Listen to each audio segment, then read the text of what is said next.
वक्फ board के समर्थकों से आज मेरा कुछ सवाल है। क्या भारत के संविधान में कहीं WAQF यानी वक्फ लिखा हुआ है? क्या भारत का संविधान मजहब के आधार पर कानून बनाने की परमिशन देता है?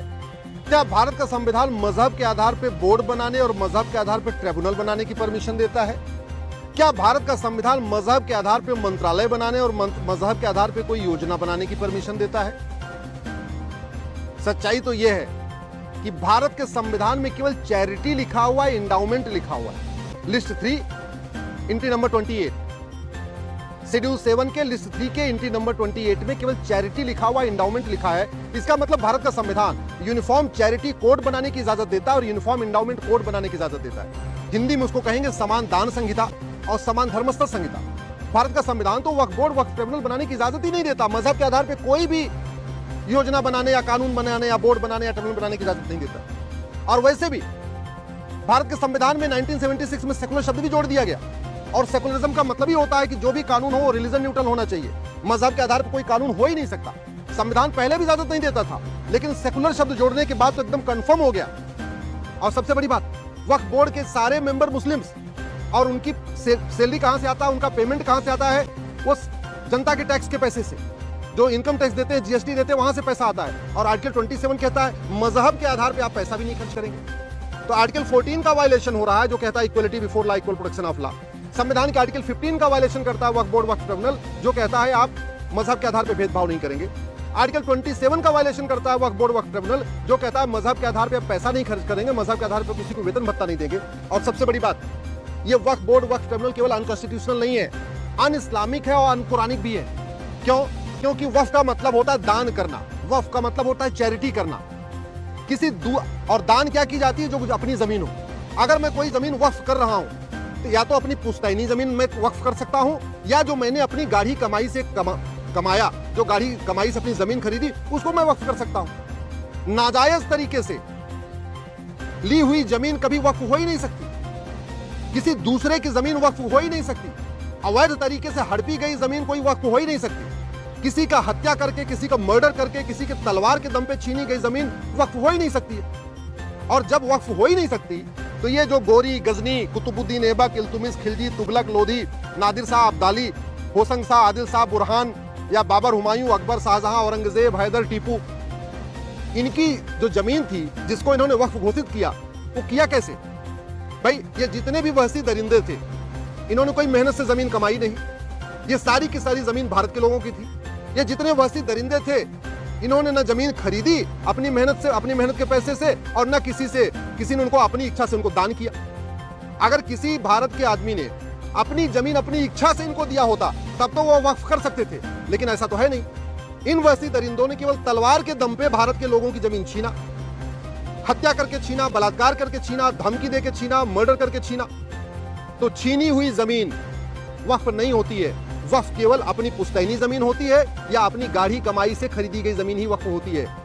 यहाँ की जमीन न इन वहशी दरिंदों की पुश्तैनी जमीन थी, और न उन्होंने अपनी गाढ़ी कमाई से खरीदा। सबसे बड़ी बात, केवल पाक जमीन होती है, जो पाक पैसा होता है, वही वक्फ किया जाता है। नापाक जमीन, नापाक पैसा वक्फ नहीं किया जा सकता। एक तरफ हम कहते हैं हिंदू, जैन, बौद्ध, सिख काफिर है, एक तरफ कहते हैं हिंदू, जैन, बौद्ध, सिख नापाक है। तो जो हिंदू, जैन, बौद्ध, सिख नापाक है, उनकी जमीन भी नापाक है। अब उनकी जमीन भी नापाक है, तो वक्फ कैसे हो सकती है? सबसे इंपॉर्टेंट, इस्लाम में मजार बनाना, मजार पे जाना हराम है। दरगाह पे जाना, दरगाह बनाना हराम है। पक्का कब्रिस्तान बनाना हराम है। इसीलिए खाड़ी देशों में जहां से इस्लाम शुरू हुआ, दुबई, कुवैत, अरब अमीरात, बहरीन में कहीं एक भी मजार नहीं, एक भी दरगाह नहीं, एक भी पक्का कब्रिस्तान नहीं। और भारत में वक्फ बोर्ड मजार, दरगाह को भी वक्फ प्रॉपर्टी डिक्लेयर कर दे रहा है। तो इस्लाम के हिसाब से जो चीज नापाक है, जो चीज नाजायज है, उसको भी वक्फ बोर्ड जायज करा दे रहा है। इसलिए मैं कह रहा हूं, ये वक्फ कानून, वक्फ बोर्ड और वक्फ ट्रिब्यूनल पूरी तरीके से अन इस्लामिक है, अन कुरानिक है, अनकॉन्स्टिट्यूशनल है। एक और चीज, किसी भी जमीन का जब तक मालिकाना हक ट्रांसफर न कर दिया जाए, अपने नाम पे ना आ जाए, तब तक उसको आदमी कोई वक्फ कर नहीं सकता। आजादी के समय वक्फ बोर्ड के पास 45,000 एकड़ जमीन थी। आज की डेट में वक्फ बोर्ड के पास 10 लाख एकड़ जमीन है। यानी पिछले 75 साल में लगभग 9.5 लाख एकड़ जमीन बढ़ गई। अब सवाल यह, 9.5 लाख एकड़ जमीन दान किसने किया? सच्चर कमेटी कहती है मुसलमानों की हालत दलितों से बदतर है। ओवैसी खुद ही कहते रहते हैं, राहुल गांधी भी कहते रहते हैं मुसलमान बहुत पिछड़े हैं, बहुत गरीब हैं, इनके पास रहने की जगह नहीं है। अरे भैया, अगर मुसलमानों की हालत दलितों से बदतर है, मुसलमानों के पास अपना घर बनाने के लिए जमीन नहीं है, तो ये 9.5 लाख एकड़ जमीन जो पहले 45,000 एकड़ जमीन थी वक्फ बोर्ड के पास, अब 10 लाख एकड़ हो गई। ये 9.5 लाख एकड़ जमीन दान किसने किया? और अगर वास्तव में किसी ने दान किया है तो सर्टिफिकेट दिखाने में क्या दिक्कत है? वो तारीख बताने में क्या दिक्कत है किस दिन हमने दान किया?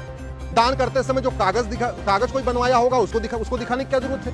दान किसी के सामने किया होगा उस गवाह को सामने लाने में क्या दिक्कत है? सच्चाई तो ये है, ये जो 45,000 एकड़ जमीन से 10 लाख एकड़ जमीन हुई है, ये नदियों के किनारे पे कब्जा किया गया है, हाईवे के किनारे कब्जा किया गया है, जंगलों में कब्जा किया गया है, पहाड़ियों को कब्जा किया गया है, आदिवासियों की जमीन को कब्जा किया गया है, जो पब्लिक रेलवे की जमीन है उस पर कब्जा किया गया है। गांव में जो ऊसर जमीन होती है, बंजर जमीन होती है, खेल का मैदान होता है, चारागाह होता है, शादी विवाह जहां बारात आती है, वो जो जमीन होती है, उन जमीनों को कब्जा किया है। शहर के पार्कों को डिक्लेयर कर दिया गया है कि ये भी जो है वक्फ बोर्ड की जमीन। और सबसे बड़े आश्चर्य की बात ये, ऐसी जमीन को भी कह दिया वक्फ बोर्ड की, ये कह के कि यहां तो बाबर का घोड़ा घास खाता था, यहां औरंगजेब की बकरी घास खाती थी। ऐसे एक एक नए बहाना लेके भी पूरी जमीन को वक्फ बोर्ड डिक्लेयर किया गया। इसलिए मैं कह रहा हूं, वक्फ बोर्ड में संशोधन करने से काम नहीं चलेगा। इस वक्फ बोर्ड, वक्फ एक्ट, वक्फ कानून को खत्म करना पड़ेगा। और वैसे भी जिस टायर में 44 छेद हो जाए ना, उसका पंचर नहीं बनवाना चाहिए, उस टायर को बदल देना चाहिए।